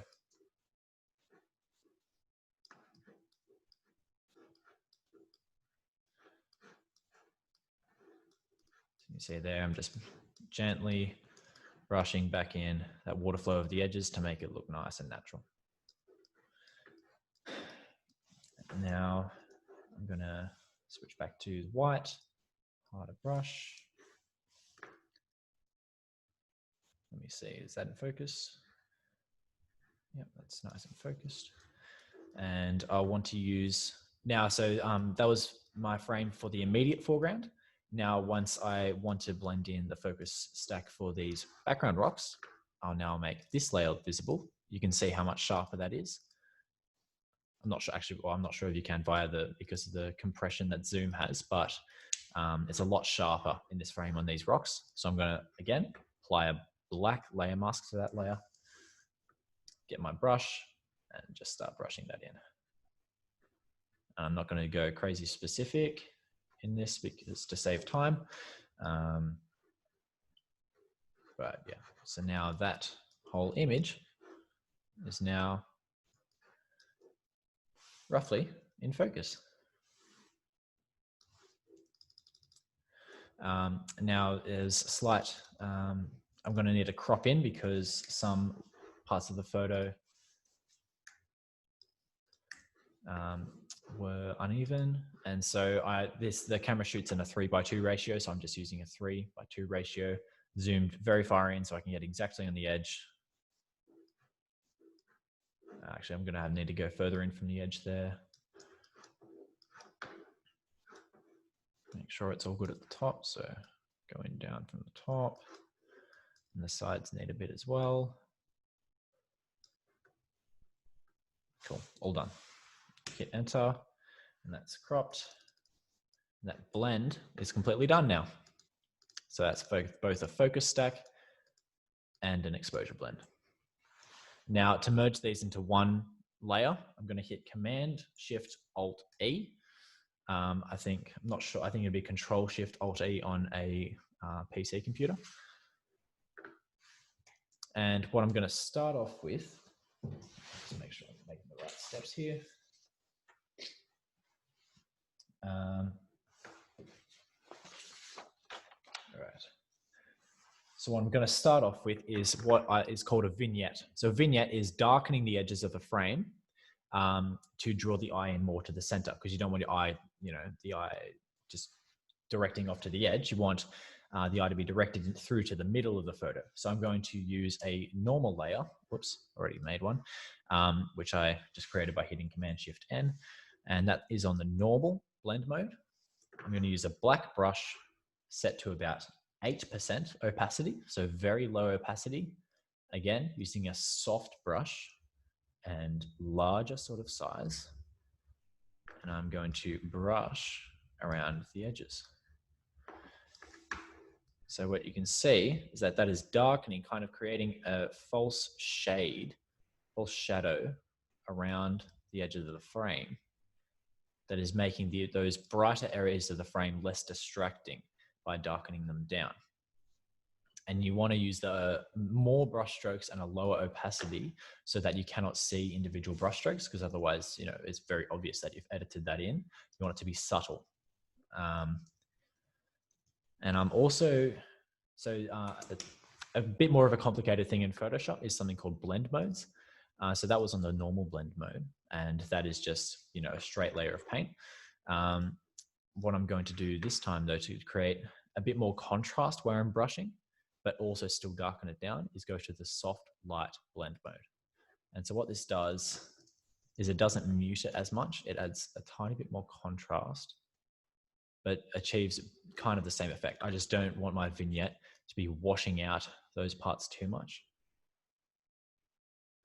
So if you look at the before and after, created a vignette around the edges of the frame, draw your eye more to the center. This right rock is a bit more distracting to me, so I'm just going to apply a bit more onto that area, make it look like it's more in shadow, and this part here as well is distracting to me. So yeah, that's looking nice to me. Now,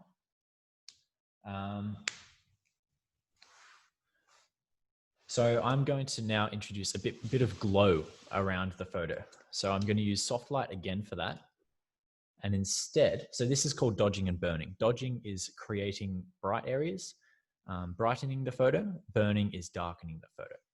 And so this time I'm going to switch over, and I am actually going to sample some of this orange color from the sky. So to do that, I'm on the brush and I'm holding Alt and I'm clicking on the area that I want. And you can see that I've now got a nice kind of peachy color as my palette. And I'm going to put that to maximum brightness and kind of mid saturation. Sampled that from about this area of the sky. Again, soft brush, low opacity. And I'm going to brush that in around this area. And it's a subtle effect, but once I do on and off, you'll notice the kind of difference. And again, it's important to do more brush strokes and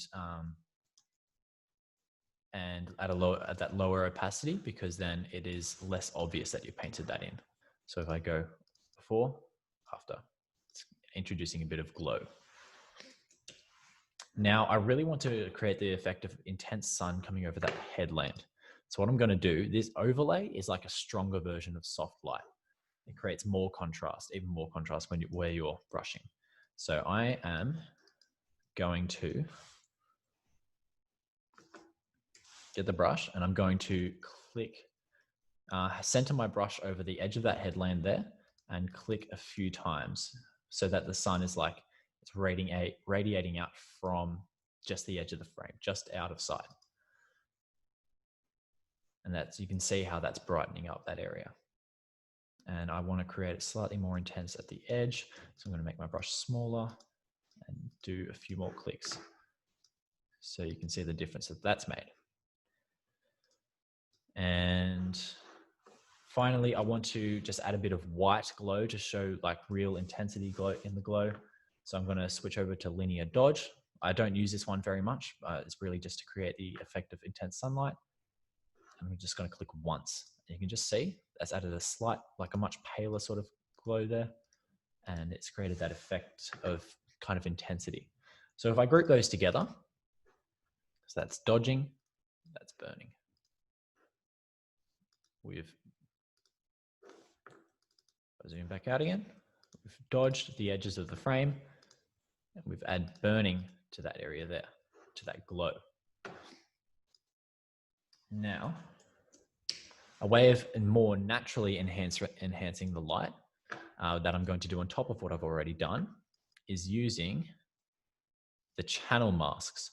Now these channel masks, this is more than just a plain mask like what I've been applying so far. These are masks that you can create based on the luminosity of each color channel. So there are red, green, and blue color channels. So if I select the red one by command and clicking and select new layer there,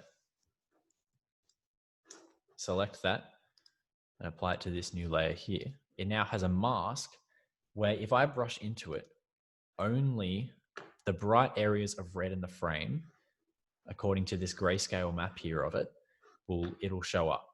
And it's not going to show in these dark areas, but it will show up in these brighter areas, if that makes sense. So I'm going to go into soft light again. I'm going to sample one of the more pink colors from over here. I'm going to make that maximum brightness and kind of close to central saturation. And I'm going to go slightly higher. I'm going to go to 11% because it's not on fully white. It's been slightly masked out. And I'm going to brush that in to the clouds over here. Oh, whoops, I was selected on the mask there. Yeah, make sure when you're doing your brush work, you select it on the layer and not on the mask, which is what I was just doing. So I'm going to brush in to these pinks. Now there's very subtle pinks in this cloud up here, so I want to accentuate that. And there's subtle pinks in these streaks over here, so I want to accentuate that. Now if I just do this a bit messy just to give you an idea of what you can achieve, I'm going to, like I'd usually spend a bit more care doing this. I'll increase the opacity to save some time. You can see it's avoiding these deep blue areas because they didn't really appear on that red channel mask, but it is applying to these pink areas, these subtle pink areas, even though they were only subtle, these pink areas in the cloud. And this area over here, I think I made it a bit too orange. So I'm going to brush it into there as well to make it a bit more pink. So you can see what that's done. And I'm also going to brush that into the rocks to accentuate that red light hitting the rocks.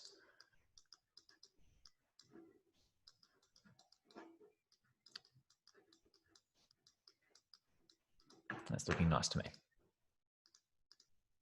So that's that. So that is one of my favorite techniques to use, is using these RGB channels, creating a mask from them by command clicking and to create a selection and then hitting the mask button in the channels. And then to select that and apply it to a layer, you command click on that new alpha channel and apply it to the layer. You'll be able to see in the recording that you receive of this lesson how I've done that if you ever get confused. And yeah, it's a really great way of adding light kind of naturally and more subtly. So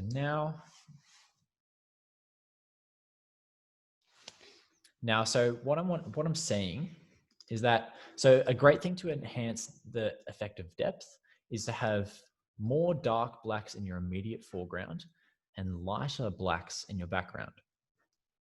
And so I'm seeing there's some kind of darker blacks back here in line rock. And so I am going to, now this is something that you can download for free. It's called the TK Basic V6 panel. Now what this does is generates masks, specific masks, based off the luminosity of your photo. So if I hit composite, which will generate a reading of the brightness of my photo, that is a mask that is only that is a grayscale map of the brightest areas of my photo. So say, just to give you an example, so say I selected so that's the slightly more selective one of only brighter highlights. If I select that and apply it to a curves layer and I brighten it, if I lift those curves up, it is only brightening those brighter areas of the photo. Whereas if I were to, say, disable the layer mask, it'd be brightening the whole photo. This is a very powerful tool that you can use, is layer masks. Now, I don't like that effect. That's the more just to show you. So what I'm going to do now is the opposite of that. I'm going to select a darks mask that selects only the deeper blacks of lion rock. So I think this one works well. I'm going to select that. And I'm going to apply it to this layer, set it to soft light, And I'm going to brush white into those shadows, which will brighten them. So if you see here, if I lift up the opacity and brush those into those dark areas.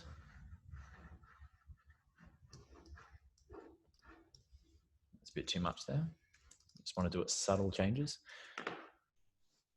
That has lifted those dark areas, which I was finding distracting. And now I want to give a tiny bit more shape and shadow to Lion Rock. So I'm going to use a soft light layer again, set to black, lower opacity because there's no mask on it this time. And I'm just going to brush on the side of Lion Rock because that light coming in from the side, I want it to kind of give it a bit more shape to the rock. So you can see the difference from those two changes. I've kind of reshaped the light hitting there. Now, I'm going to do some color work. So this is a color balance layer. It adjusts the cyan to red, magenta to green, yellow to blue levels in the midtones, shadows, and highlights. So I am going to apply a little bit more blue. It's a tiny bit too magenta for me right now. It's too much towards the magenta side. So I'm going to counteract it a tiny bit by adding a little bit of green, just very slight, only 3, I think. And I also want it to be slightly more red. So I'm going to, these are all very slight adjustments. Very, very slight adjustments.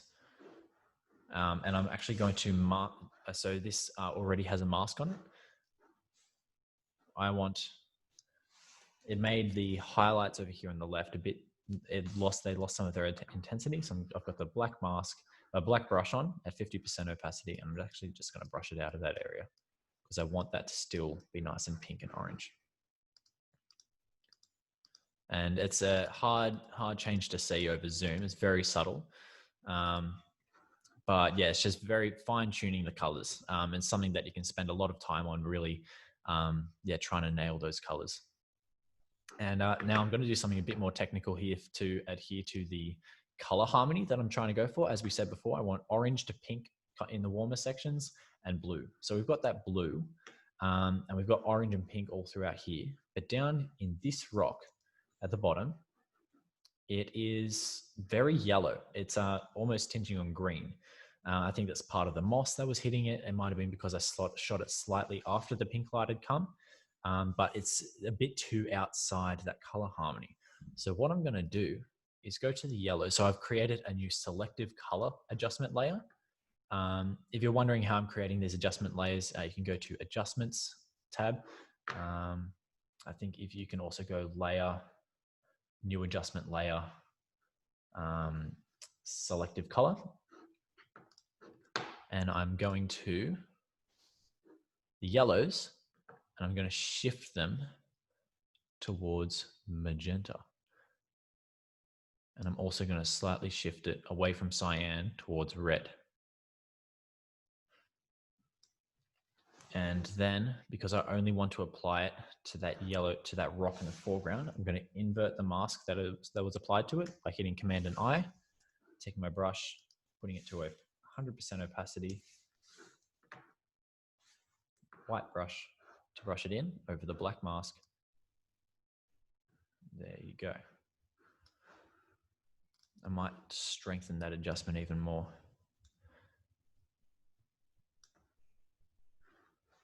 So you can see now that yellowy green is now more pink, which adheres much nicer to the rest of the color harmony of that photo.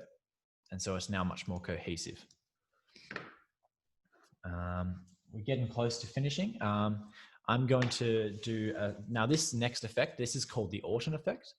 This is basically adding a glow to the image. It's a really cool thing. It's popular among landscape photography. You just hit Gaussian blur. You go about the resolution of your camera. So this one was shot on my D750, which is 24 megapixels. So I'm going to set it to 24. I'm going to create a new levels adjustment layer. make the levels layer apply only to the layer below by clicking this arrow button here. And I'm going to boost the whites and the blacks just to increase some contrast. And now I'm going to group these together. I'll label it Orden, just so you guys know. And I'm going to decrease the opacity to about 10%. Now this is, again, is hard to see on Zoom, but what it does is it creates a soft kind of glow over the image. It creates a bit of a dreamy effect. And yeah, so yeah, it creates a nice softer dreamy effect, softens out those shadows, kind of causes the highlights to bleed over the darker areas, because you've got that blurry photo with a bit of contrast applied to it and then lowered the opacity down. All right, so a couple of final steps. I'm finding, like I said before, the blues are getting a bit too intense. They're a bit too of a heavy color now. So I'm going to take just a new saturation adjustment layer, go to the blues and just desaturate that a bit.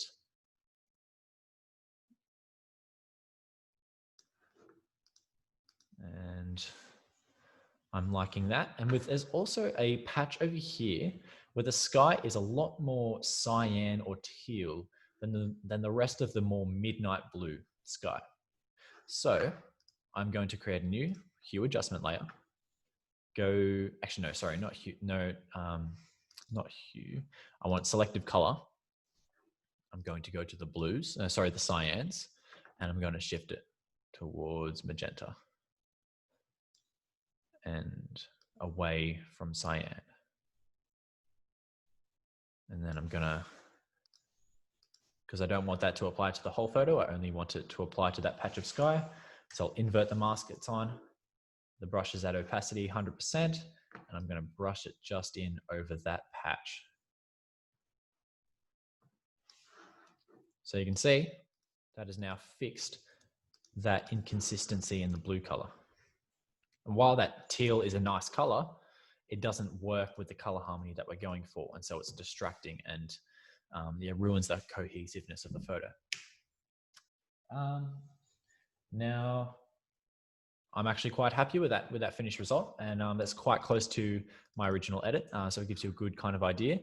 I might just, as a final step, a really powerful way to add contrast, rather than applying it to the whole photo, is using, again, this TK mask tool, and you create mid-tone contrast mask.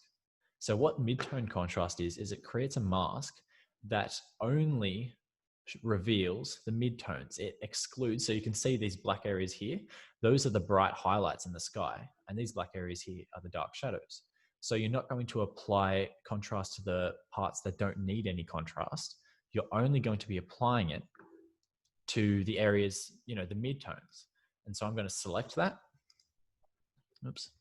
I'm going to add it to new curves layer. And I'm just going to boost the whites here, create a bit of an S-curve.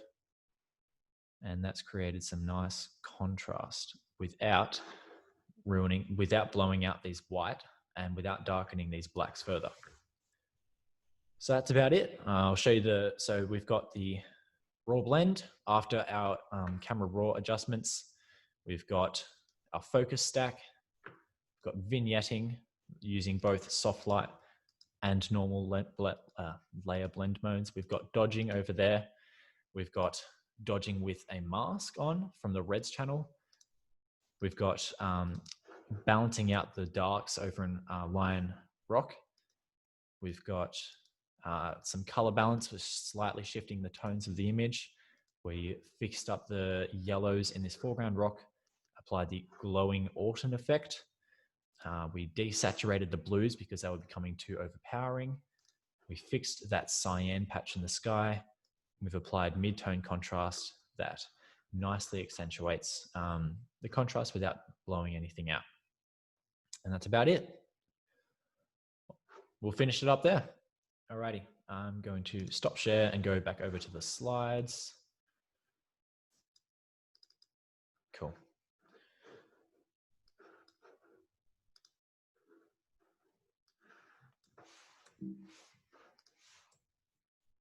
Alrighty. Now's the time to ask some questions. Shoot them through now if you haven't already, and I'll quickly go through any questions. Sorry about the issue with not showing bridge before. Our tech guy pointed that out, so I'm glad we fixed that up. So the name of that free plugin for Photoshop, that is the I'll write it into the chat now so you can type it in yourself. So that is the TK Basic V6 panel for luminosity masks. TK has some brilliant resources on his website. When you download the version, he has PDFs that explain the whole process of how they work.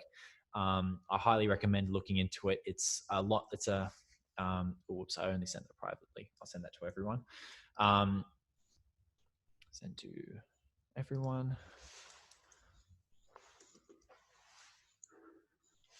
TK Basic V6 panel. And yeah, so it's a bit of a learning process, but once you get into it, it's such a powerful tool to use in Photoshop. I highly recommend it. Yeah, it's transformed my editing and a lot of other people's editing. Yeah, really cool resource to look into. I highly recommend it. Alrighty.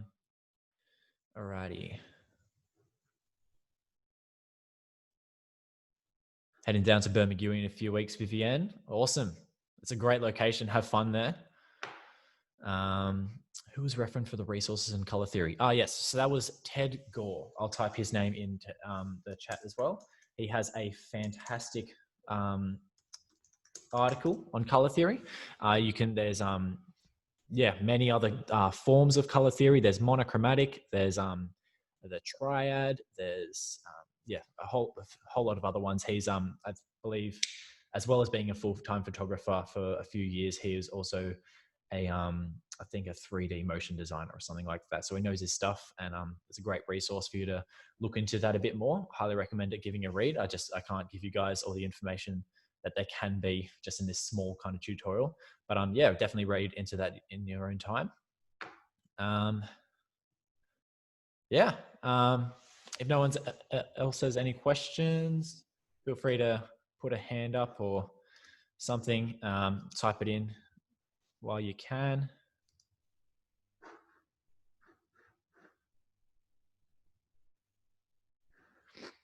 Alrighty, we might finish it up there. Thanks everyone so much for coming. I hope to be doing another one at some point. So yeah, thanks so much for coming along, and have a great night. I really hope that this was helpful for you guys. You guys received some of the key points that I went through there in that slides that you were emailed, and you'll also be getting a recording of this so you can see exactly what I've done if you needed to chase. I went through something too quickly, or if you wanted to go back and see exactly how I did something. But yeah, thanks so much for tuning in, and have a great night. Thanks for coming.